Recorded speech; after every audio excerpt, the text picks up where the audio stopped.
National Coordinating Office of SPORE PIHCI, which is based in Montreal.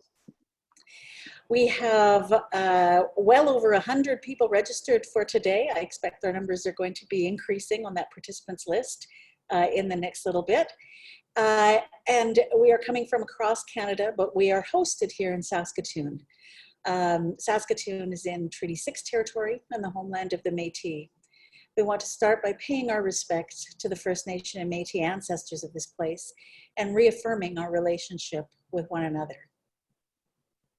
We also want to start by acknowledging and thanking CIHR, our principal founder for the national network, as well as our local funders, the Saskatchewan Health Research Foundation, the Saskatchewan Health Authority, and the University of Saskatchewan. Our session today is titled, The State of the Art in Primary Care Research. So our format today will be, we'll start with a main presentation by Dr. Jillian Bartlett, who's our Executive Director. Then it will be followed by shorter presentations by our panelists, Dr. Vivian Ramsden, Brenda Andreas, our patient partner, and Dr. Kevin Wasco. After that, we will be taking questions. So because of the number of people, we won't open it up for you to ask questions directly. So we direct you now to open the chat function on the bottom of the screen and alongside. And as the presentations are going on, you're welcome to include your comments there, but also to pose questions. And I'll be going through and selecting questions for the Q&A that's going to start afterwards. We're going to limit today's session to 90 minutes. And part of the work that we're going to be doing is this is our first series. There'll be a survey that comes out afterwards asking you for your feedback on this. We're trying to make sure that we get the length of the session right that's going to maximize learning without saturating people's attention quite so much. All right, so to kick off the session, Dr. Jillian Bartlett. She is a professor in the Department of Family Medicine at McGill University and is the executive director of the National Coordinating Office for SPORE PIHCI. She's also currently the vice president of NAPCRG, the North American Primary Care Research Group, and will be the incoming president for the organization this fall. In her own research, Dr. Bartlett specializes in primary care and knowledge translation, and she's currently focusing on engagement around healthcare utilization and outcomes for vulnerable populations. So with that, I'm going to turn it over to Dr. Jillian Bartlett for her presentation. Okay, can everybody hear me? Because I am, of course, having Wi-Fi problems. So I don't know if my other panelists could let me know, or Janice? I can hear you, yep. Okay, perfect, perfect. So what's that? Janice? We're only seeing your screen picture rather than you in live. All right. Yes, I've turned off my video for the moment because I'm a little concerned with the Wi-Fi. So I think at this point I will turn it back on for the Q&A, but I will, for now, you can look at that lovely relaxing photo of me doing what everybody who knows me knows I do a lot of, which is drinking coffee. Okay, so, and possibly checking my phone for messages. All right, I'm really thrilled to have everybody here today.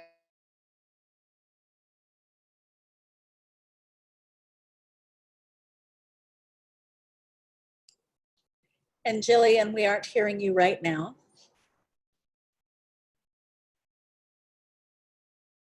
Network, and Jillian, you've cut out right now, so maybe you can go back and start again.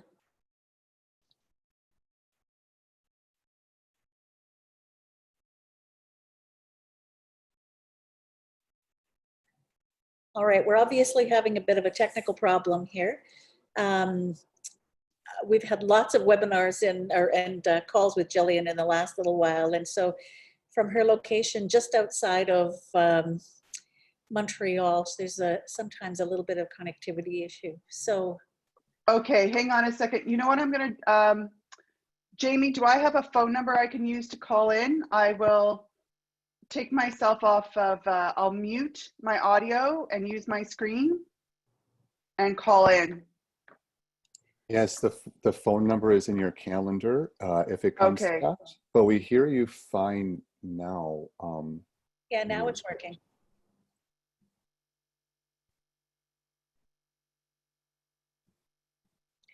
All right, so everyone can take a moment to refresh your coffee while Jillian gets things Yeah, connected. I will call in on my phone right now. Just give me 1 second. Okay, that should only take a minute. Of course, we've never had any problem up until now.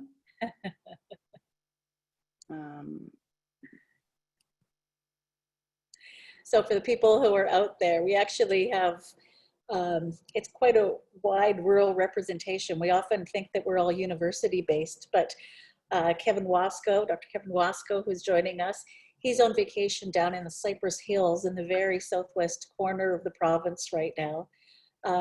Brenda Andreas is located in Maple Creek, which is close by there as well.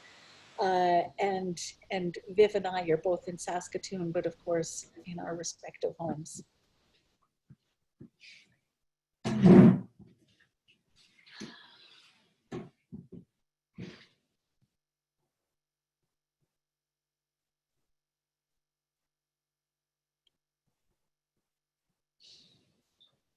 So one of the things that that Jamie was saying, so he's running the tech on this, was that when we used the registration function for the webinar, we didn't have email addresses, so we don't actually know where all of you are located. Some email addresses have a clue.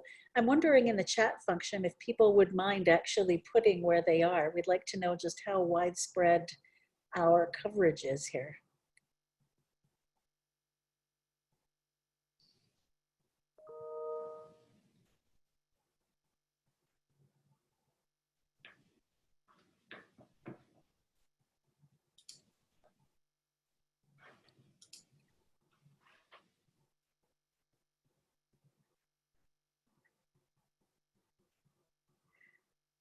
So far, I'm seeing every place except BC, which is kind of understandable because it's 7 a.m. there. Can everybody hear me? We can. Thank you, Jillian. Oh, good grief. Like I've never had a problem. And now my Wi-Fi has decided on a beautiful sunny day in northern Quebec that this is the day it doesn't work. All right. So now I'm going to speed up. I'm going to go ahead and speed up my presentation. Janice, can you see the slides okay? Yep, I can. It's fine. Okay. All right. So I want to just say I have no disclosures, although if I had $1 for every time somebody asked me what is primary care research, then I would be a lot wealthier than I currently am, and I'd have to declare a conflict of interest, but I have no conflicts of interest, and I'm funded by public sources. Okay. So I'm going to take you back a little bit in history because I don't know who my attendees are. This is really unusual. I can't see the audience, so I can't see how many gray heads are in the audience, indicating not only wisdom, but probably some familiarity from when Canada did not have a universal healthcare system. And then I'm going to talk to you about what is primary care research and why is it difficult, and what do we need to do to contribute to the discipline of primary care. Then I'm going to talk to you a little bit about what the strategy for patient-oriented research is and our own network, which is with the acronym PIHCI. And then we're going to have our panelists speak and open it up to questions and answers. So let's go back in time a bit. In our global setting of today, there's actually 4 models of healthcare systems, and some countries, like the United States, have all 4. Or some of them are predominantly one system or another system. And so one of them is out of pocket. So this is the one where you only get healthcare you can afford to pay for. This is the uninsured in the US that are not covered by Medicaid, or in low and middle income countries, this is often the thing. There's a beverage model. That's where it's all provided and financed by the government through tax payments. The Bismarck model, where healthcare is actually provided through insurance companies, which are called sickness funds, and these are funded by deductions through people who work. We'll get into this in a second. And the national health insurance, which is a combination of beverage and Bismarck, but it uses taxation, but you have one insurer, and that's the government. So the beverage model, which is what exists in the United Kingdom, is the UK National Health Services, the NHS. And the thing that is different there is you never see any bills or payments, and you walk in and you get whatever you need in the healthcare system. And everybody pays the same amount in taxes, regardless of whether or not you use the services. So one thing I want to just mention briefly, when you think of our healthcare system as how insurances work, and the only way insurances successfully work is you need healthy or people that don't need the insurance contributing to the system, as well as people who need the insurance. So that's a lot how our healthcare system works. So I'm going to come back to why that point is important. So this is a Beveridge model named after Lord Beveridge, who proposed this earlier in the century, and it was implemented in the NHS, and there's no out-of-pocket cost, which is not actually the case for us in Canada. So Bismarck, who started in Germany, one of the reasons I always like to talk about Bismarck is Bismarck's actually the reason we consider 65 years of age to be elderly. So that's why we start our pension at 65 and have all these things that you have to be 65 to be eligible for. But what Bismarck did when he decided that the empire would be stronger if it had a strong healthcare, a strong, healthy workforce, was that he wanted everyone to have access to healthcare, and this would be done through these insurance funds that were nonprofit, and everybody paid into the insurance, and then they could get the services. And where the age of 65 comes up is that is Bismarck asked his number crunchers to tell him at what age was 95% of the population dead. And at his time, that was 65. So then he knew he'd only have to provide pension for 5% of the population if he considered that the cutoff date. So that is where, almost 200 years later, you get our eligibility age for pension. Now, given that our average life expectancy is now something like 80, and we have people who are living much beyond that, we may at some point revisit that thinking.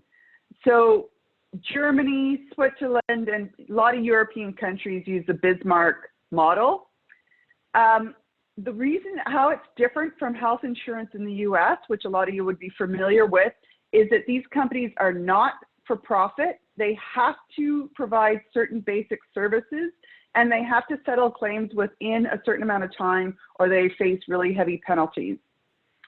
So that is the Bismarck model.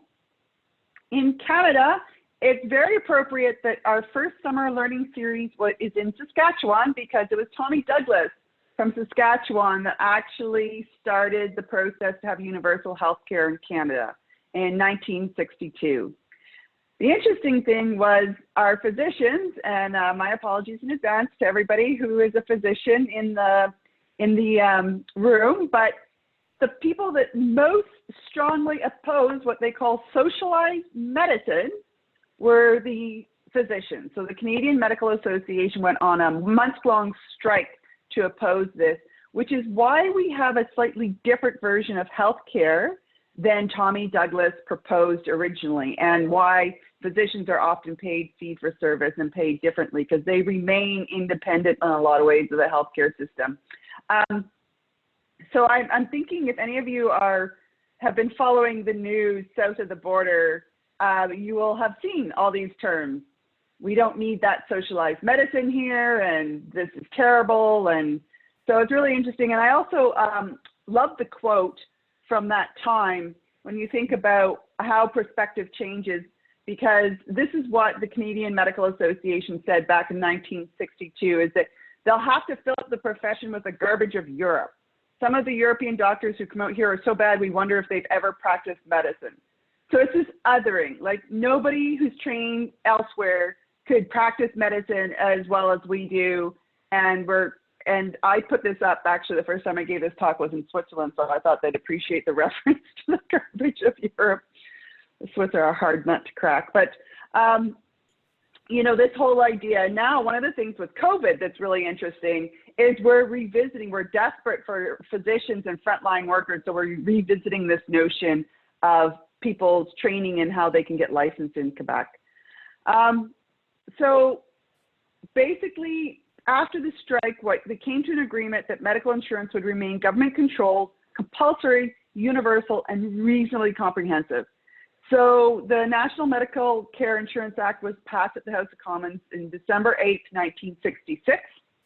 So we have not had this system for 100 years, like some people think. Should be a lot of people that you know or who are attending this seminar who would remember when we were a pay for service, like you paid out of pocket for care when you needed it. Now, the interesting thing about Canada is that private health expenditure accounts for 30% of spending on health care in Canada, because what doesn't get covered, depending on your province, is prescription drugs, home care, long-term care, prescription glasses, and dental care. And those are all things that are actually tend to be covered in the Bismarck system and the Beveridge system.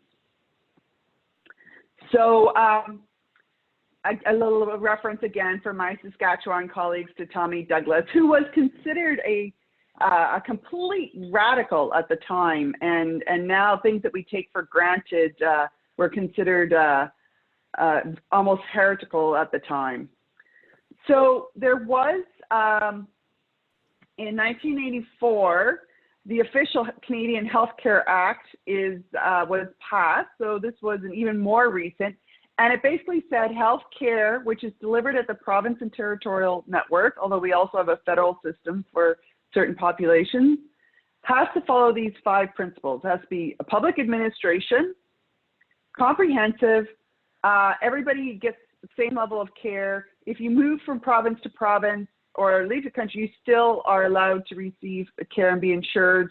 And people are supposed to, the last one's a bit of a kicker. People are supposed to have reasonable access to all healthcare physicians, and physicians' hospitals must be provided with reasonable compensation for the services they provide. And I have to say that we were already struggling with the last one before COVID-19, and COVID-19 has really wreaked havoc with accessibility. And we can come back to that in the Q&A. So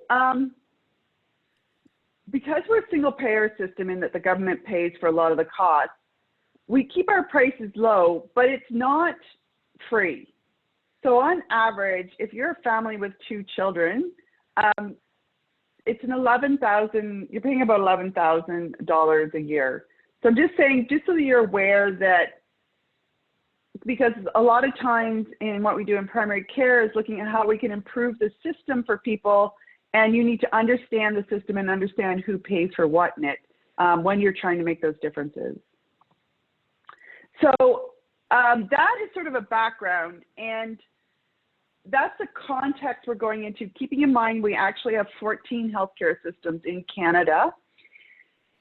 And when you start looking at how you can improve that system, so in theory, everyone should have a certain level of healthcare provided to them. We should all have similar levels of access, and it should be done in a timely fashion, and it shouldn't matter what province we live in. But as one of my heroes, Yogi Berra, again, you need to be a little bit older than probably most people are attending this seminar to know who Yogi Berra was, who was a famous baseball player for the New York Yankees, but he came up with these great sayings all the time. And as he says, and one of my favorite quotes is, in theory, there's no difference between theory and practice. In practice, there is. So in theory, we should have all of that guaranteed by law available to us. But this is practice. We are one of the lower performing OECD countries. So OECD are countries that have similar economic levels, so the high to income countries. And we don't do well in our healthcare systems. One of the things is that we have a very long waiting list for certain types of healthcare. And this actually varies significantly across, this is from Ontario, but I'm not picking on Ontario. None of us are doing well on waiting lists. And what are some of the key topics right now in the Canadian context? We have a lot of patients who have more than one health condition, so what we call multimorbidity. We have a lot of people that show up with symptoms and we don't know necessarily what's wrong. We have a lot of issues in how we organize and deliver our care, and COVID-19 has made that crystal clear that those are significant issues. We're very concerned in how we diagnose, treat, and manage a variety of health conditions.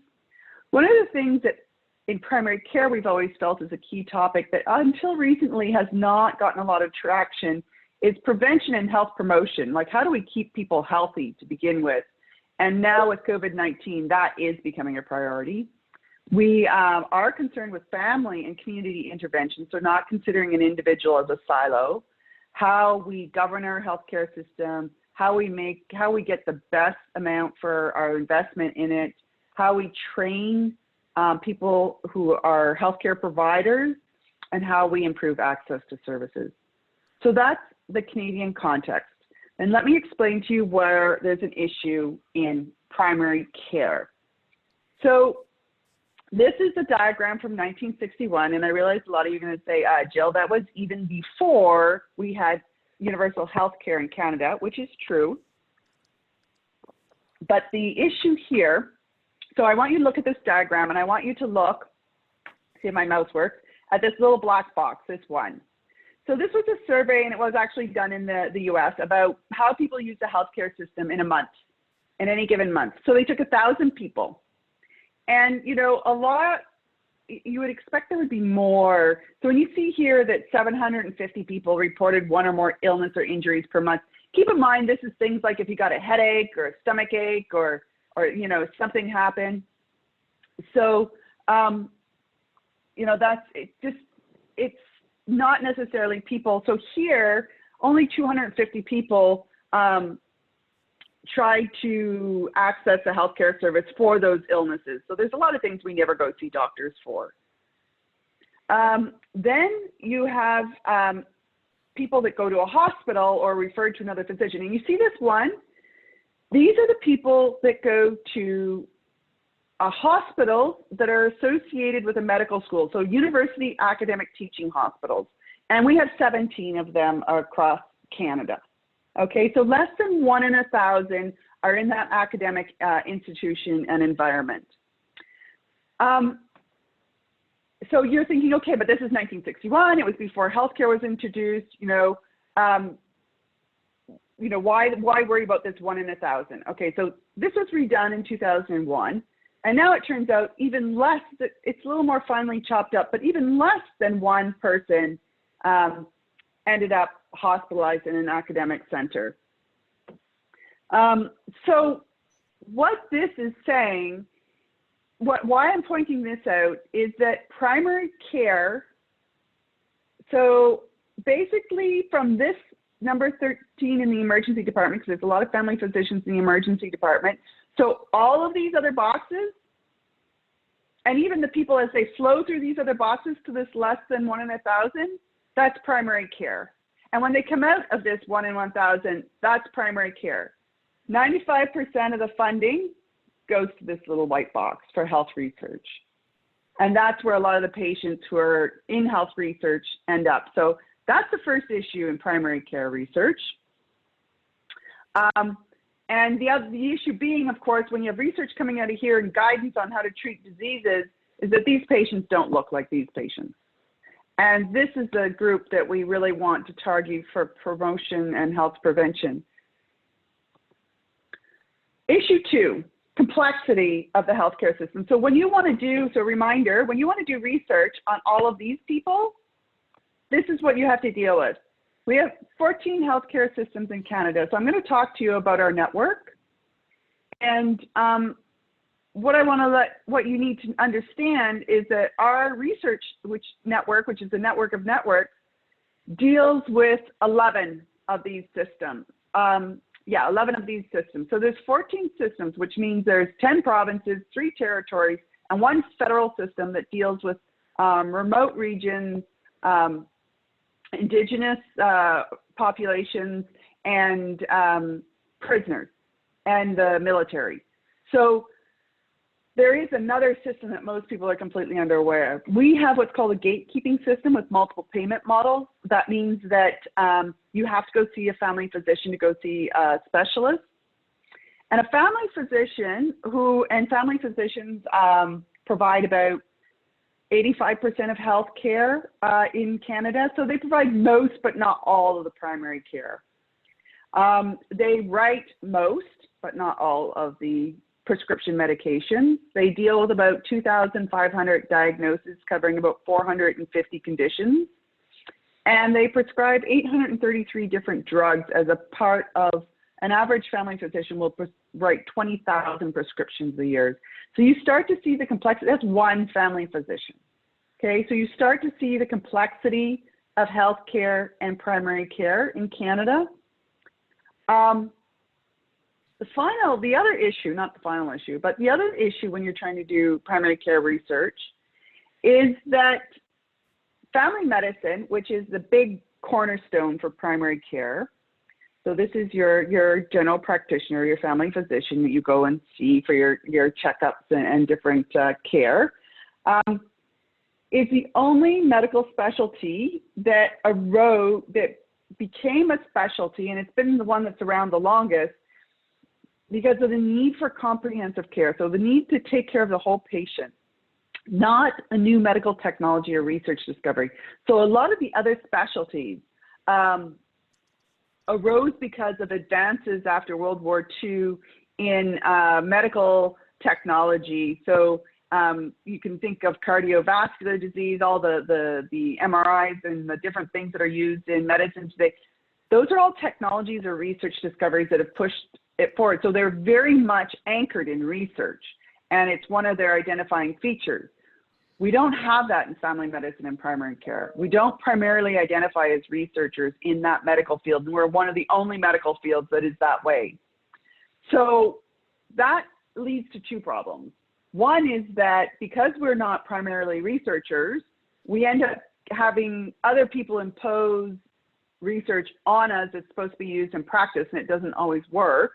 And the other is that we're not moving our discipline ahead in a meaningful way. And I think that one thing COVID-19 has done has highlighted the importance of primary care, and we need to be addressing the questions that are important to us using our patients and our partners and our community members so that we get meaningful information that can be used in practice. The other thing, one of the things I want to highlight, because we tend to be a research naive clinical context, so there's lots of family physicians that although they keep up to date with the latest evidence, they will never have done research themselves, which is not necessarily the same proportion of clinicians in other specialties. But we do two things in family medicine where we could incorporate research and move ahead the primary care context, because it's not only it's family physicians that do this, it's other healthcare providers that do this. And that's critical appraisal. That's where you have a patient in front of you and you're looking for a question based on published research, and you go and look at articles to see if you can find an answer. And a lot of times what happens in primary care is there is no answer. So what we need to do is be able to get, when you detect that there's no answer, get that back to researchers who then do the work, and when they come up with new evidence, put that into what we call a quality improvement cycle. That is where, so if I have a finding, for example, one of my findings is that patients with obesity are not getting preventive services, like they're not getting their blood pressure checked. And one of the things is that you need to actually have special equipment, like an adapter to the blood pressure cuff to measure blood pressure properly in people who have a larger body size. So this could be taken on as a quality improvement project to say, okay, how often in patients with obesity are we measuring blood pressure, and what are the results, and are we using the proper equipment? And if not, what do we do to change that to improve our practice? And then they might find that, hey, there's something that doesn't work here with these patients because we're not finding the right answer. And then that goes back into the research cycle. So the distinction here is what a lot of clinicians do is they go to the literature and the evidence expecting to find an answer. And you need to be research literate for that. You need to understand how to read those articles. Research is when you know the question has no answer and you need to be research skilled. So there is a difference in skill sets needed there, but there is a way to make this work to really advance primary care research. The other issue I want to highlight here, and I realize with having to call in, I'm running a little behind, so I'm going to try and, one is called paradigm bias. A lot of people trained to do research in medicine are trained in what we call a biomedical research paradigm. And basically that's based on experimental studies, so basic science where you can control all the factors to determine what caused something or how you can change something. But in primary care, biomedical research only answers some of our questions. So questions that can be answered by counting and measuring falls into biomedical research. There are other ways to do research, and paradigm bias is when biomedical research is preferenced over those other ways. And one of our panelists, Viv Ramson, is going to talk to you about another research approach. But there are other ways to do research. And as Abraham Maslow has said, if the only tool you have is a hammer, you tend to see every problem as a nail. So to do primary care research, you need to use more than a hammer because not every problem is as simple as a nail. And what I've been trying to convey in the context is how complex the primary care setting is and that we definitely need more than a hammer. So these are two very common. One, as I said, is the post-positive one is the biomedical research. And that's the one where you can count and measure and use the stats. And those are that's the one, if anybody's read any articles, you're probably most familiar with. But there is another one called constructivism. This is qualitative research. And this answers why questions. You know, I did a PhD thesis on 5 years patterns of use in the elderly for benzodiazepines. They're a very common sedative. So Valium is one of them, Ativan, and they're used a lot. And so I did this amazing, I would like to think, amazing PhD research showing that the withdrawal is quite dangerous in terms of risks of injuries from falls for people over the age of 65. And that people are on them for a lot longer than we have evidence showing safety for. But what I didn't ask was the why question. Why are people on them? And it was at my PhD defense that a family physician colleague answered that why question for me and made me realize I needed to use more than one tool. Because he said, Jill, the reason why is because they're still the safest medication we possibly have. Everything else is more dangerous for this population. So I'm like, okay, so everything I just spent 4.5 years finding out won't actually change practice because it's still the safest medication, even though we know there's issues with it. So you do need more than one tool in primary care, and that's challenging, by the way. That's very challenging. We're typically only trained in one paradigm. And my research in primary care on how to change practice, how to get knowledge into clinical work has only really moved forward when I picked up the other paradigm. So there, Viv is going to talk to you a little bit about what we call participatory research or pragmatism. A critical realism is actually what we call mixed methods. And one of the ones I really enjoy that's done a lot in ethnography or participant observation is critical theory. So how does power enter into healthcare and healthcare relationships? So I've mentioned these before. Typical areas, so I'm going to skip this, but these are questions that you need more than one tool to address, especially equitable access to services, and how do we ensure continuity, coordination of care, and comprehensiveness of care, and improve it for all Canadians. And we do it through the use of multiple research paradigms. To do multiple research paradigms, you need different levels and rigors of experience and interdisciplinarity. When I say relevant expertise, it doesn't, and you'll hear, I'm going to talk briefly about this now, but you're going to hear from our panelists. They all have come from different walks of life, and not everybody needs to be a biomedical researcher. Actually, you need way more than that, and you need lived experience in that.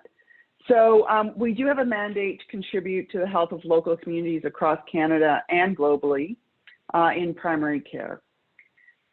So good. The other thing I like phrases in that is, you know, don't cling to a mistake just because you spent a lot of time making it. In our system, we have spent a lot of time focusing on that population that makes it to university teaching hospitals. And it's not that they're not important. They're just one piece of the picture, and we need to broaden that to move ahead for research in primary care. So one of the things that the Canadian Institutes for Health Research has done to try and address this is created the Strategy for Patient-Oriented Research. That's what SPORE stands for. And they're hoping that by 2025, although I think COVID-19 threw a wrench in that a little bit, they want to demonstrably improve, have demonstrably improved health outcomes and enhanced healthcare experience for all Canadians through the integration of evidence at all levels of the healthcare system. So this isn't just primary care, but obviously this speaks a lot to primary care if primary care reaches 80% of the population. So our network, the Primary and Integrated Healthcare Innovations Network, reaches a large part of that population, and we're one of several SPORE-funded networks. And what we are is we're a network of networks. So everywhere you see on this map that's not in gray, so we're missing 2 territories.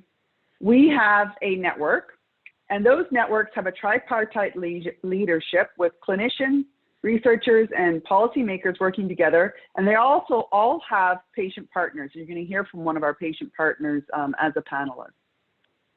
So we have 11 jurisdictional networks, and we are a little bit complicated. We have a Network Leadership Council. I am the Executive Director of the Network Coordinating Office, and we help the networks communicate, because the idea is you try and, if something works in one site, you try and take it to the others and move it across. And we have a Patient Advisory Council, and we reach a lot of people, and we've had a fairly significant impact. I'm going to give you an example of that. This was a project that crossed multiple sites, and you can go on our website and look at the infographic, but it was to deal with how do people get access to a family physician, because it's a big topic, or a primary care provider. So it might even be nurses, it might be other providers, but also family physicians. And this is a big topic. Access, as I mentioned before, is a big topic. So this was 4.6 million Canadians do not have a primary care provider. In Quebec, we have a high proportion of people in Montreal that don't have this, right? So they did this these were the provinces, these were the provinces involved, and they basically characterized everything that happened. And what happened is that this allowed policymakers to get together and talk about this and implement new programs and evaluate what's going on. And the next step will, of course, then, so now that they've looked at how this works across Canada and what would be the best practices, the next step is to say how would this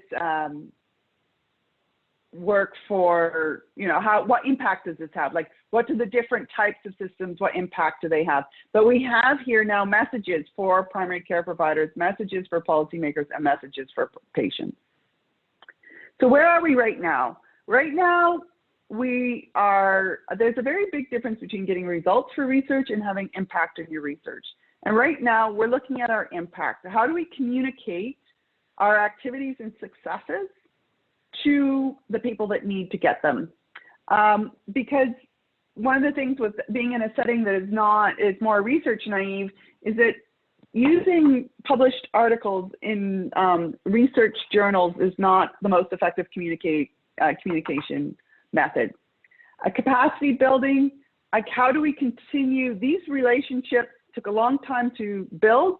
How do we support them and continue?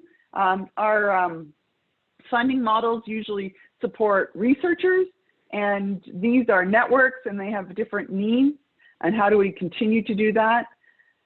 Advocacy, how do we highlight and promote the reality of primary care research and innovation and implementation and the need for multiple paradigm training?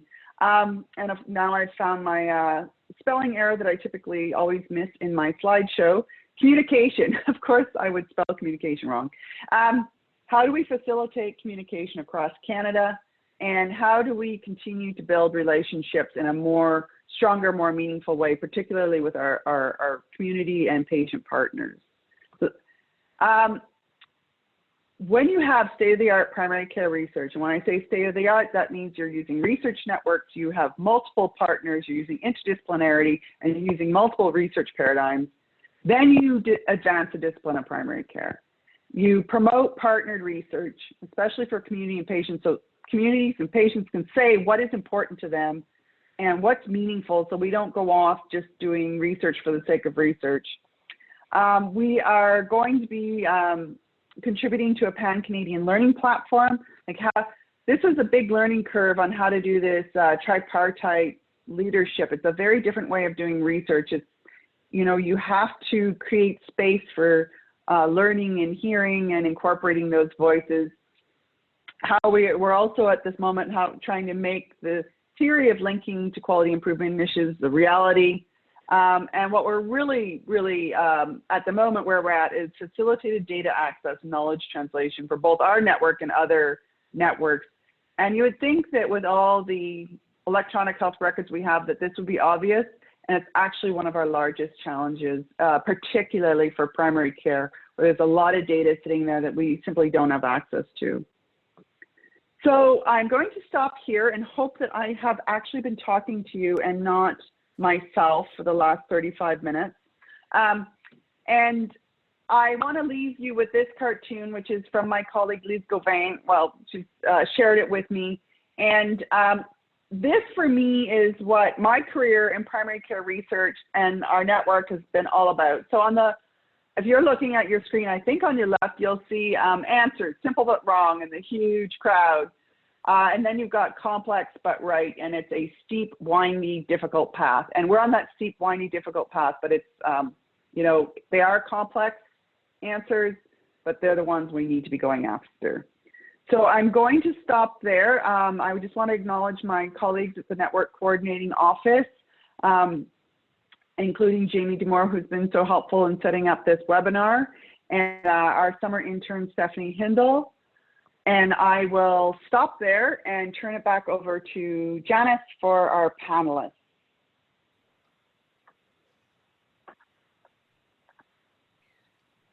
All right. Okay, that's brilliant. Thank you very much for that, Jill. I think there's 1,001 nuggets in there that we could spend whole sessions on. The question was posed in the chat about this presentation, and it will be available later on the sporepichy.com website. So a copy of the presentation as well as any PowerPoints that are going to be presented here. Now, I know you're going to have a lot of questions, and I wanted to take a moment first to acknowledge our French-speaking participants. So although today's presentations are all in English, we're sorry we are limited there. We are able to take questions in French if you want to add them into the chat. And I wanted to mention that there is a presentation that's co-hosted, one of the sessions in August, by our Quebec network, and that one will be fully bilingual. So for all questions, please put them into the chat box, and we will work through as many as we can in the time that we have available following the panelist presentations. So the first panelist is Brenda Andreas. Brenda is a patient partner with vision, voice, and passion. She represents Saskatchewan on the National Spore PIHCI Patient Advisory Council and is heavily involved in the development of Saskatchewan's new integrated health network. She believes it's time for citizens to take a more active role in patient-oriented research, not just as participants, but in asking what research should focus on. So I'll turn it over to Brenda. Good morning, everyone, and thank you for tuning in today. And no, this is not the Ed Sullivan Show. Full disclosure, I receive a small honorarium from Saskatchewan PIHCI. I speak from the heart, and I bring to you my perspective. So I'll start. As a patient, I'm referred to as a regular user of the healthcare system. I see my family physician every 3 months for my chronic diseases with an S, plural, management, and I see my specialist every 6 weeks for the injection in my left eye. I receive my care in community-based primary care, and I like to collaborate with my healthcare team in deciding how to manage my care. I want to know that I'm getting the best care that is right for me at the right time in the right setting. This is especially important to me because I live in a small rural community and access to care can at times be a challenge. People-centered care is an approach to care which says basically nothing for me without me. The 4 pillars of people-centered care are respect and dignity, information sharing, protection, and collaboration. Patient-oriented research is one method used to support measuring continuous quality improvement in healthcare. Involving patients in patient-oriented research brings a different perspective to how healthcare is designed, delivered, and evaluated. It focuses on what matters to patients, including what questions should be asked, what outcomes should be measured, and what experiences are important to patients. Agendas in healthcare are dependent upon whom you ask. Payers want cost effectiveness. Providers want safety and good outcomes. Researchers want evidence-based best practices. I know this sounds simple, but as a patient, I care about relationships, about my experiences with my providers in the moment, and about humanity in healthcare. Patient-oriented research has been a training on the job as I go experience. The more I learn, the more I grow, the more I want to be involved. It is especially important to bring the voice and vision of the patient into the realm of research. Patient-oriented research should occur in the context of where care is provided. As much as possible, patient-oriented research should happen with the patient and the provider and the researcher working together. Patient engagement in research needs to be meaningful and have purpose. More collaboration needs to be facilitated in our communities because this is where we get our care. Why? Because it matters. Thank you. Thank you, Brenda, very much. Okay, our next presentation is coming from Dr. Kevin Wasco. Dr. Wasco is a physician executive with the Saskatchewan Health Authority, where under the new leadership model of the single provincial healthcare system that's recently been created, he co-leads the Division of Integrated Rural Healthcare. He is based out of Swift Current, and he continues to work in the emergency department at the Cypress Regional Hospital. Dr. Wasco also continues to be involved in teaching as a clinical assistant professor with the University of Saskatchewan. He's also on holidays, so we thank him especially for taking time away from his family and his lovely day off. Thank you, Janice, and thank you for having me here. I'm actually in Maple Creek in the hospital here in Brenda's hometown because it was the closest facility where I could come to get reliable Wi-Fi. It's nice to be here today. I guess I was asked to bring the perspective of a provider and also the system in terms of what is needed in terms of the research side to help inform how we advance primary care reform, how we address the issues that patients and providers want to see addressed, and to bring their perspective into those methods so that we can inform a system that would be the one they would want to see.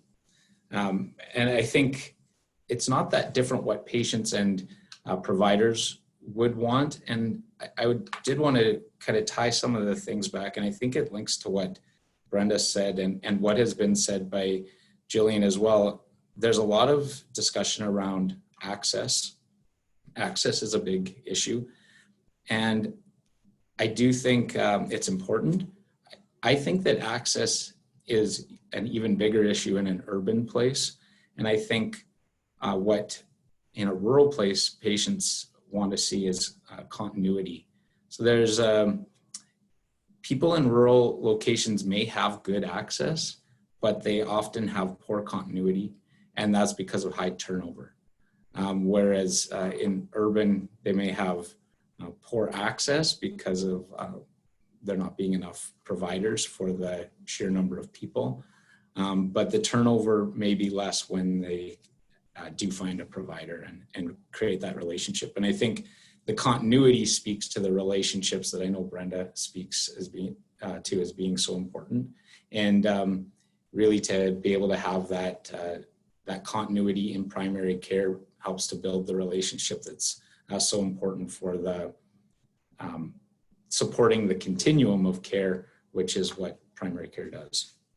I think, you know, some of the questions that could drive future research in primary care then could be around how do we build teams to provide care that would address both continuity and access to patients in a way that is tailored to the patient profile and the challenges faced in the particular location. And what would a multidisciplinary team look like? What could it look like as we move to a system where care is more anchored in the community rather than in the hospital, which I think just reflects the reality of the users. And I think Jillian highlighted that really well, that less than one person per 1,000 would be hospitalized in a tertiary care facility, but everybody at some point uses everyday health services. So how do we focus on the importance of those and build really robust teams, again, that address the issues that patients want to? I think with our recent work in Saskatchewan with the creation of health networks, which was mentioned, how Brenda has been involved in that. We have other patients involved in the design and structure, oversight all along. We've tried to focus on collaboration and relationships. And what resonated with me to know that maybe we are getting this right was when one of our patient reps, he translated health networks into Mashif, which is a Métis language, as Mio Pamatsuan Mio Wagatoan. And in his language, that meant good health, good relationships. And that's what we're trying to build in the province, and building an integrated system that's strengthened in the community. So I think those are the challenges that I would pose to primary care researchers, trying to solve some of these problems and how we change the channel on what healthcare has been and what people think healthcare is to what it can be. And that's all I have. Thanks. Excellent, thank you. All right, our next presenter is Dr. Vivian Ramsden. Vivian is a registered nurse and is professor and director of the research division in the Department of Academic Family Medicine at the University of Saskatchewan. She is also an honorary member of the College of Family Physicians of Canada. As a participatory health researcher, she's passionate about authentic engagement, co-creation, and action research. So she works with several Indigenous communities in northern Saskatchewan and a number in southern India, where she's engaged in research that is co-created, co-designed, and co-authored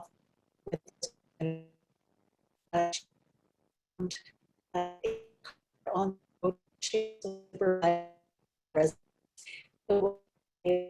Gotcha.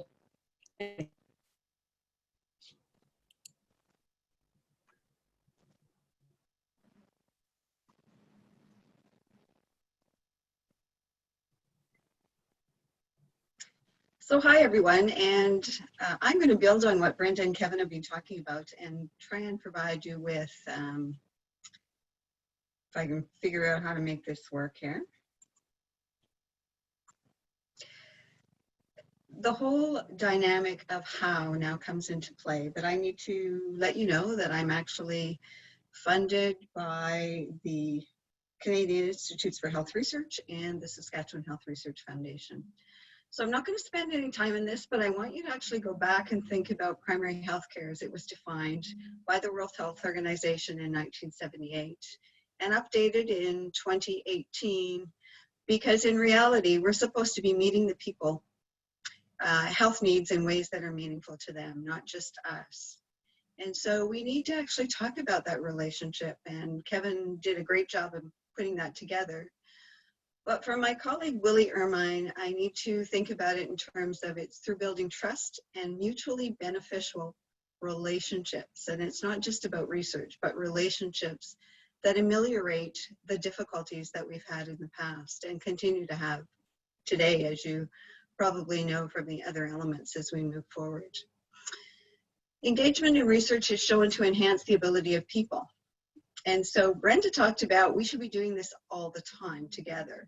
And I agree, but the biggest challenge for us is that we need to start early, not after the research project has been developed, but actually before we even think about what the question might be. Because the question should actually come from the community and not just about our way of doing the business. And so as we look at this, we need to think about training, not only for researchers, but clinicians, students, and community members, so that the community starts with the question. And we actually, as researchers, think about how to answer the question in ways that are going to be meaningful. So as you can think about that, you can look at the broader perspective of methods. Whatever method would answer that question would be the one that you should be thinking about. So it could be a randomized control trial, but more importantly, it could be a qualitative study that actually moves to the next step. I think the biggest challenge for me as a researcher is that funding needs to be built into the grant proposal to facilitate this. My experience has been that about 12 months of time is spent in building a relationship that then the people actually have the questions that they want to present and to actually move it forward in a way that's, again, meaningful. All of us need to travel, not just the researchers need to travel and present the results of their data, but more importantly, the patients, community members, clinicians, healthcare providers, and the researchers should be going to share what's meaningful to them. And when we get to the point of publishing manuscripts, it's not just about the researcher, it's about everybody who contributed to that bigger picture. So if you look at the title of the project or this particular presentation, I talked about experiential experts. We're all experts. We all bring something that's really important to the actual answering of a question in ways that are meaningful to the people for whom developed the question. So I wanted to bring to your attention again today the integration of principles and values of co-creation and participatory research build capacity and change practice. And that sustained engagement demonstrates respect for the people and the traditions and norms that they share, and we actually share together.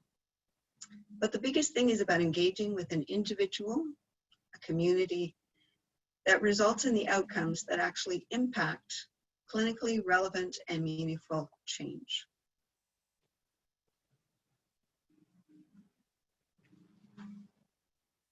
Over to you, Janice. Thank you very much for that. So again, all the presentations will be available on the SPORE PIHCI website afterwards, so you can ruminate more on some of the points that have been raised. Well, thank you very much to our panelists. We have a lot of different directions that we can be going there, and I'm going to be asking you to start posing your questions over in the chat panel. I think it'll surprise no one that the first question that has come forward relates to the elephant that has run through the middle of all of our systems here around COVID-19. So the first question that we're going to ask, COVID-19 has heightened the awareness of the value of primary health care. How do we quantify the blessing it brought to this process so that we can keep the awareness and function of primary care improving? Maybe we'll hand that one first to Jillian as our first panelist, then we'll let the others take a look at it. Jillian.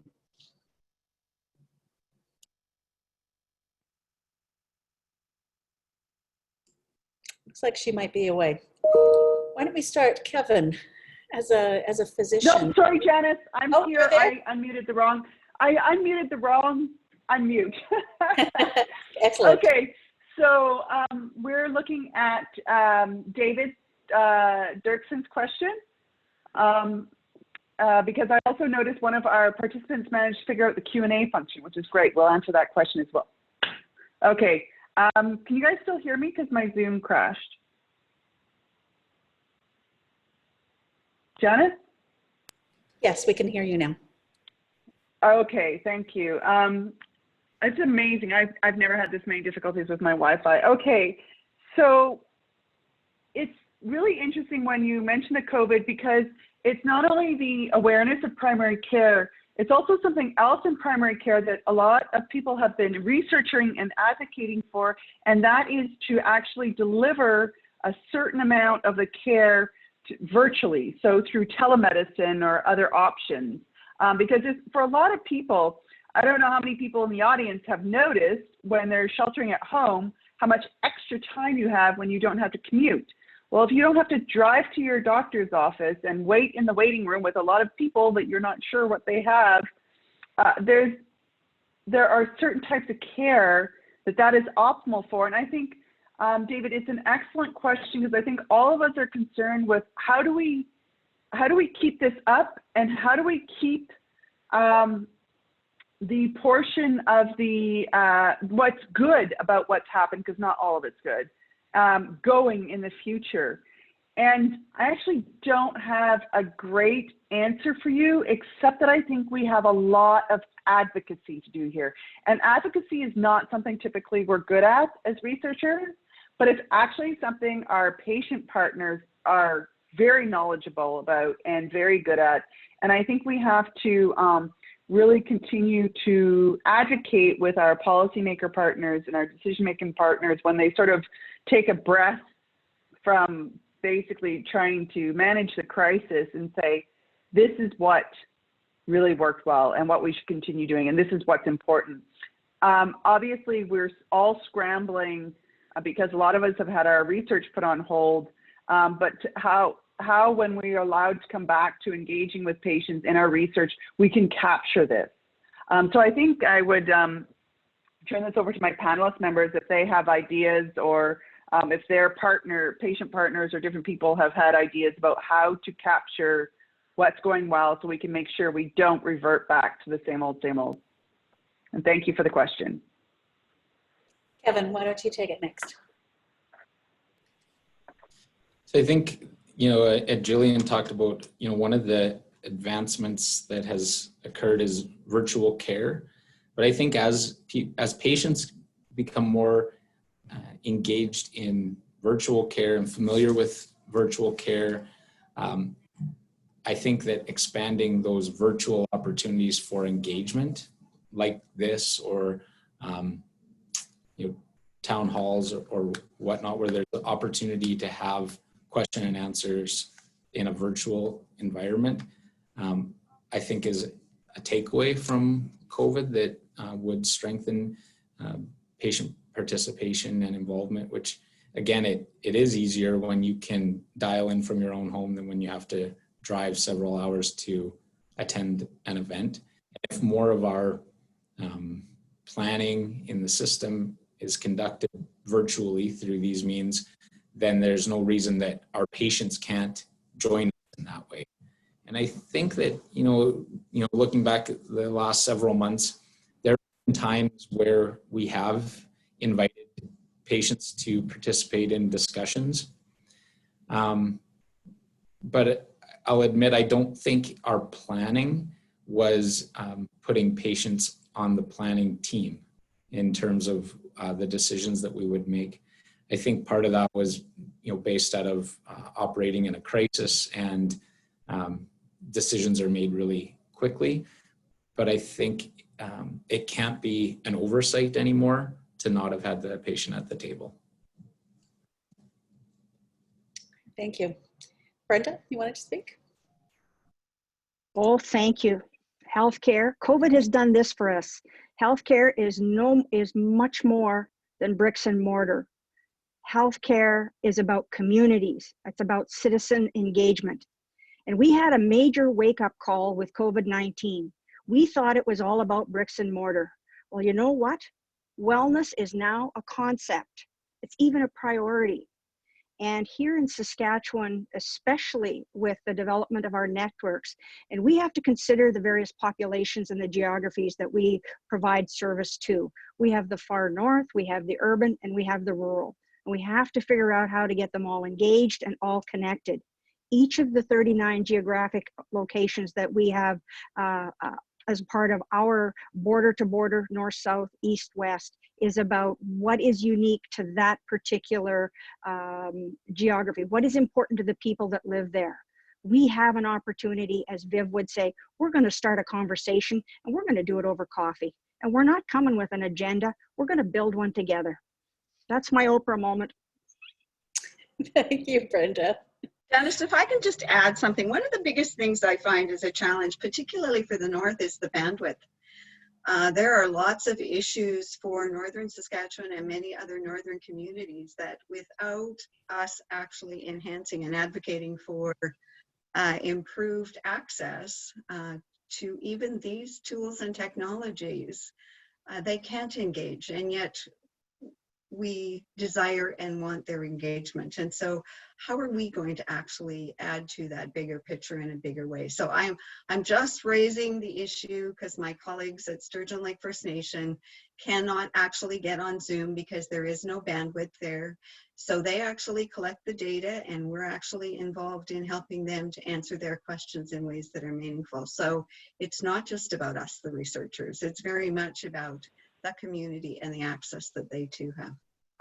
So I'm going to Viv, since my internet just crashed and I'm now using my husband's cell phone as a hotspot, I think that the Wi-Fi across Canada needs to be seen as a priority if we're going to continue to function in our current environment. Because it's not, once again, we're going to be causing access issues, but with a different barrier, right? The Wi-Fi now becomes a barrier to education, yes, to health, to community involvement.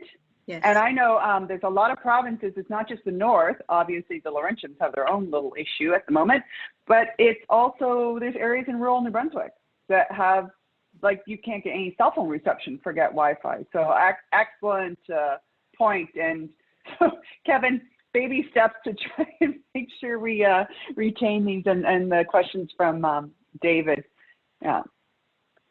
But what's interesting about this situation, it has highlighted things that we have known are an issue for a long time that maybe now can no longer be considered an optional, we'll fix it later because it's not urgent issue. So our final piece on the COVID before we move to other questions, I wanted to put to you, Viv, and this is a nuance on the point that you just made, and it comes from Candace Scrappick, who's a highly engaged patient advocate in this province. And she says, all the work that's gone into creating patient engagement and patient engaged systems, but when a crisis like COVID-19 pandemic came along, suddenly all of that patient engagement has crashed as well. And so how do we ensure that a culture of valuing the engagement of patients and citizens in co-planning and co-designing is not just a transitory thing, it's actually central to the way that we operate? Well, first of all, I'll say thank you, Candace, for raising the elephant in the room, because in fact, it was easier to go back to what you knew than to actually continue on with co-design. Co-design is, you know, where you saw the sign that Jill was looking at, this little one person walking up the hill. That's really what co-design is all about. It takes a long time, it takes a relationship, and it's really critical.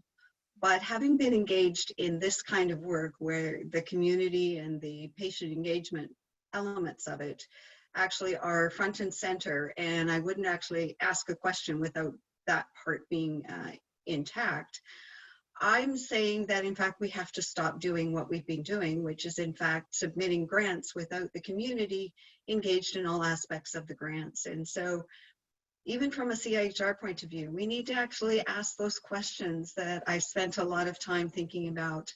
without the community, they're really unfounded to answer. And so often the grants get funded and then we're looking for patients, which is the wrong way to go about this.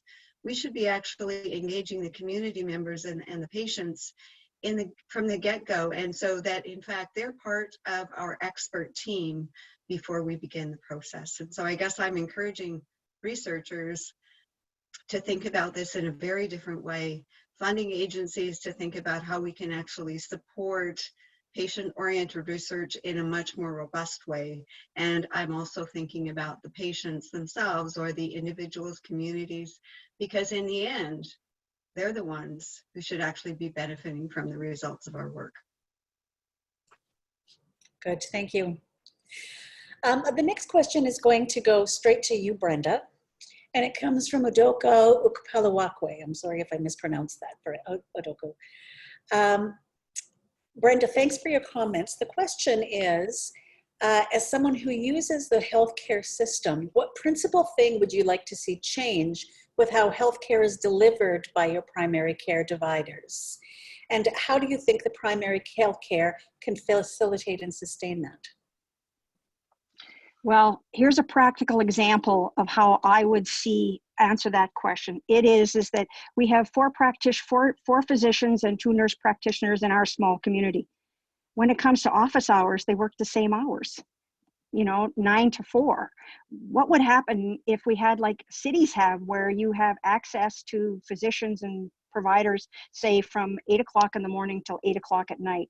And one of the big issues around rural communities is those emergency departments and how to best utilize them and staff them. For me, it's a very simple solution. Just increase the office hours so that people have more of a ebb and flow of when and how it fits in with their lifestyle as to how they can access care. Okay, thank you. Kevin, we're going to start you off on this question, and then we'll ask anybody else who wants to comment on it. So this comes from Jason Van Stone, who says, just to play the devil's advocate, how do we balance the needs of the many with the needs of the few? For example, primary health care delivery to remote populations in person or through virtual technology is difficult for many reasons. So how much time, effort, and money do we spend to service a relatively small population? And is there any research in this area to support that? I'm going to read out the questions here because I know some people are, again, with their Zoom access, they're not able to actually see these. So if you're able to read it on the screen, forgive for the repeat. Kevin. So obviously in a province like Saskatchewan, that's an ongoing challenge where we are vast but few in many parts of the province, and not just the north. Say the area where I am right now, you go large distances between communities in the southwest here too, and elsewhere. It is a challenge. I think back to what Jillian stated as the access to speed internet needs to be prioritized, because that is the way that we can bring many everyday health services and even some acute services, I think, in the future through virtual care means, because you're right that trying to staff and recruit people to very remote areas is a challenge, and it then compromises the continuity piece. It's hard to bring people to very remote places, but then to have them stay sometimes harder. So I think it's about finding new ways of doing things. And again, coming back to it, the virtual care option, I think it does provide an opportunity for us. The fact that this was sped along through COVID, despite it being talked about forever, it's actually happening now. And, I have family that live in rural Saskatchewan that are so happy that they can utilize virtual care to see their primary care providers, not because it reduces their exposure to COVID. That's not actually a factor to them. I know that was the impetus, but to them, it's the convenience. We talk about the time that we save not commuting to work because we do things remotely. Well, for someone in rural Saskatchewan, they save a 3-hour drive in some cases to have their blood pressure medication refilled. Talking round trip. And that's, it's not unusual to go that far. I'd like to add to that, to Kevin's answer, and absolutely, you know, it's a commute time, it's the cost of that commute, it's the time out of their day. Like the rural areas, a lot of them are farmers. You know, you can't, they're working like 18-hour days at certain times of the year, and to interrupt that, as you said, to go and get your diabetes or your blood pressure or your, you know, arthritis medication or whatever it might be. Or if you've got a, you know, a twinge, a lot of them will work through it, right? Because it's just there, they do the time calculation and it's just like, nope, it's not going to work. But one of the things about focusing on what might seem like a relatively small proportion of the population is that if you can find things that work for those populations and in those situations, it'll work for everyone, right? So when you find the thing that's going to work for the remote community that deals with continuity, because you know they're you know, they don't have somebody just continually flying in and you have to re-explain your health condition every single time because it's a brand new face, and there's informational continuity, relationship continuity, all sorts of things going on. So if you find things that work in really, really challenging circumstances, they will work in the less challenging situations, and they basically, you're raising the water for all the boats. So by focusing on that very small, tough, difficult population that has always faced those challenges that we've just had blinkers on and been able to somewhat, you know, dismiss or ignore, and you fix that and you come up with a solution for it. And I think David had a question earlier about, you know, how, or somebody had a question about how do you, when things work in one area, how do you get it up? And this is one of the things Picken is trying to do is, when we find a solution, we don't want 42 people finding a solution. We want to find something that works, and then we want to see how we can expand that rapidly to make the system more accessible for everybody. Because that is what is enshrined in law that we're failing so badly at, is equitable, not equal, but equitable access. And COVID has just highlighted inequities that have existed for a very, very long time. So if we can fix that, it raises the water for all the boats and we'll all benefit from it. So that's why sometimes what seems like, okay, why are you doing that? That's less than 1% of the population, because it will benefit the rest of the population, those lessons learned. Excellent. You know, and as a segue, we have a next question that's on team-based care. I'm just reminded of one piece of research that we supported through the Sport PIHCI network here, and it was on that access, not COVID related, but if you're a heart attack victim and you live in the city, you're quite likely to participate in the aftercare that comes from these little heart institutes where you can go and get continued exercise a few times a week and be monitored. If you're a rural resident who has to travel into one of those centers for a couple of hours, the drop-off rate is very, very high. And so what they were trying to do is support that locally using team-based care, often with the most senior scientist in the community or healthcare worker in the community who's a pharmacist, and develop team-based care around that. So some novel applications of the different kinds of skills that exist in these different communities. So based on that, the question that's been posed here is, there have been multiple pilots on team-based care. How do we make this information and the fiscal benefits that have been shown part of the build out going forward? And maybe Kevin, I'll send this to you, but this is your world. I think that is an area where we do need stronger evidence to point to those factors as well, because I guess in terms of getting funding from the funders, the case that needs to be made is this matters to people, so the public cares and they want to support it, and then that it also makes financial sense and wouldn't be a cost burden. And sometimes that's challenging to do. On the first piece, it's challenging to show how this matters to people until they actually experience it, because I would say a lot of people still think that what is important to them in terms of healthcare is having a hospital in their small town. It's not whether they have access to good team-based primary healthcare that would provide them with access and continuity. People who really need to use that model of care and then do, I think, see the value.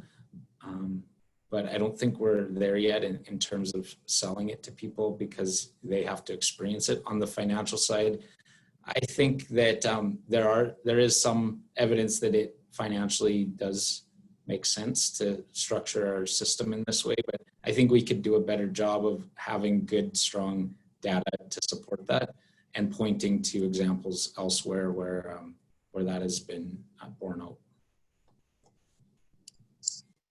Okay, anybody else want to weigh on that one? I just want to add to Kevin's point in terms of, we often take the results and apply them in a variety of settings using that same information. And my experience is that we need to start thinking outside the box, because we need to avoid what I call scaling up and doing much more about spread. The community actually knows the healthcare providers that would actually be or should be a part of their team, because those are the ones in that particular community. And so that might be slightly different than if you actually applied it in, I don't know, Tech or some other location that only had X healthcare providers. So I guess I'm saying, how we've seen it in the past is taking that knowledge and applying it in one way. And I'm suggesting that we think about that knowledge and applying it at the community level with the community, and hearing what they have to say as far as their needs, and then looking at the gaps and how we might go about that in a slightly different way. So I just know that we spend a lot of time scaling up in research, and I'm not convinced that it's the right and only way to go about it. Okay. The next question is pulling back to one of the researchers who's joining us, Emily Marshall from Nova Scotia. So her question is that I have engaged patient partners on all the research I lead, but I often am challenged by systems in which we do this work that don't fully support this engagement. I would love to know what the panelists would like to see from patient and researcher perspectives to support patient engagement even better. Jillian, do you want to start that one? Sure. By the way, if you see my video flicking on and off, because I've been pushing the wrong buttons to mute and unmute, so my apologies for my interrupting everything. I think it's one of the things, again, that comes down to advocacy. This is where we really need to make clear that when we do primary care research, we are doing it on a very different way. Almost all the infrastructure, even the SPORE networks, which have a high level of patient engagement, are still set up with this notion of disease discovery, hospitalized patients, and the notion that we're using multiple paradigms, that we're co-designing our research, that we are, it doesn't fall into the typical funding structures. So for example, when you put in a grant for an operating grant, you can build in some money for your patient partners, but how do you compensate for all the time before that you've had to have meetings and build those relationships before you put the grant in? And this is where we have to rethink how we fund research, particularly primary care research, and how we have to really be careful that patient-oriented research is not confused with patient-partnered research. We can orient towards patient needs. That doesn't mean that they're meaningfully at the table and having a say in how things go forward and how they're incorporated. So it is a longer, more complex to do. So we have to be advocating for how we change some of the funding, and even the universities need to look at how they're supporting their researchers. So the universities are essentially saying, you know, we're going to give you office space and students and classrooms and computers, and you're going to go get grants to support your research. Well, that doesn't build a team. And if you're like on what we call the funding treadmill, where you're writing grant after grant after grant, and you're trying to make it fit with whatever the funders have decided are the priorities, that's really hard to maintain a team, especially if a big chunk of your team is not academic. You know, they're not in an institution. Even just access to software or access to programs. Like, we've got patient partners, they're like, oh, I'd love to be able to use Microsoft Office. But, you know, who's going to fund that? And how does that happen? So I think that we have a lot of advocacy to do.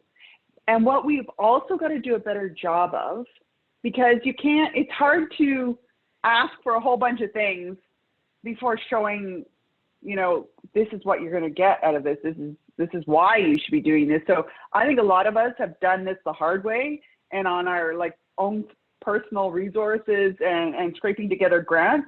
But now what we've got to do is communicate the impact, not the results, okay, not the answer to our research question, but the impact. How did us working together change that person's life? How did it change the provider's perspective? Was there any change in practice? So what is the impact of what we've done? So, you know, in the infographic I showed, which is on our website under resources, please go look at it. We're very proud of it. We had a message, we had the impact. So what did it mean for patients? What does it mean for providers? And what does it mean for policymakers? Because they need different information than what is found in a research article. So this is where we have to, I realize it's a lot, but we really have a responsibility to advocate, show impact, and really try and think about how the funding needs to change to accommodate that and distinguish for people the difference between patient-partnered or community-partnered and patient-oriented research. Although patient-oriented is already a very, very, very good step in the right direction. Thank you, Jillian. I'm going to leave it there for this question as we're approaching the end of our time. So before I lose people, I'm going to ask each of the panelists in a minute to come back and do their final 40-second wrap up on what their thoughts are. But before you go, I want to do a plug for next week's webinar. You should have all just been receiving this in your inboxes, and if you haven't, please contact us because we'll send you one. So next week, next Tuesday, there is another, the second in the summer learning session series is called Preparing for the Post-COVID World Using Primary Care Data. And that's going to be presented by, the main presenter is Dr. Andrew Pinto from the who's a family physician at St. Michael's Hospital and associated with the University of Toronto. And it's being hosted by our Nova Scotia partner, the BRIC Network, and will be available through here. So please look for that for next week. And then the rest of the series is just being finalized, and there is a flyer that you can expect will be coming out in the coming days that'll let you map out and book some of this perhaps a little bit more than in advance. Okay, so returning, let's go first to Vivian for her final words on this. I'll do Vivian, Kevin, Jillian, and then we'll give the final word to our patient partner, Brenda. Person-driven, community-driven changes outcomes for both the patients, the individuals, the families, and the communities that we all serve. Thank you. Kevin. I guess not forgetting that co-design is just the way that we need to do things. That's the new reality, even in times of crisis. And focusing on, in terms of driving research, what's relevant to patients and providers, namely access and continuity. And yeah, I think I'll just leave it at that. Great. Thank you very much, Kevin. Jillian. So just a little, again, highlight for next seminar series. There was a lot of questions about team-based work and scaling up or diffusion. And I think actually Andrew's session will delve even further into the questions that we sort of scratched the surface on. But what I'd like to say is one of the reasons I love primary care and primary care research is it's complex, it's messy, and it's human, but it is such a great challenge. It's not easy, but it's so worth doing. And I have met so many amazing people who have fundamentally changed my view and have humbled me in the energy and the enthusiasm that they bring to this approach. And I love it. As a researcher, it's what drives me and it's what makes me feel like I'm actually making a difference. And I couldn't do that without the patients, the community, my fellow researchers, and the clinicians. And just kind of restores my faith in humanity a lot, which you can quickly lose if you skim the news on on social media these days. So I think it's one of those things that's not easy, but incredibly fulfilling and worthwhile to do. And I hope that we have somehow motivated our attendees to get more involved or to continue doing the great work they're doing.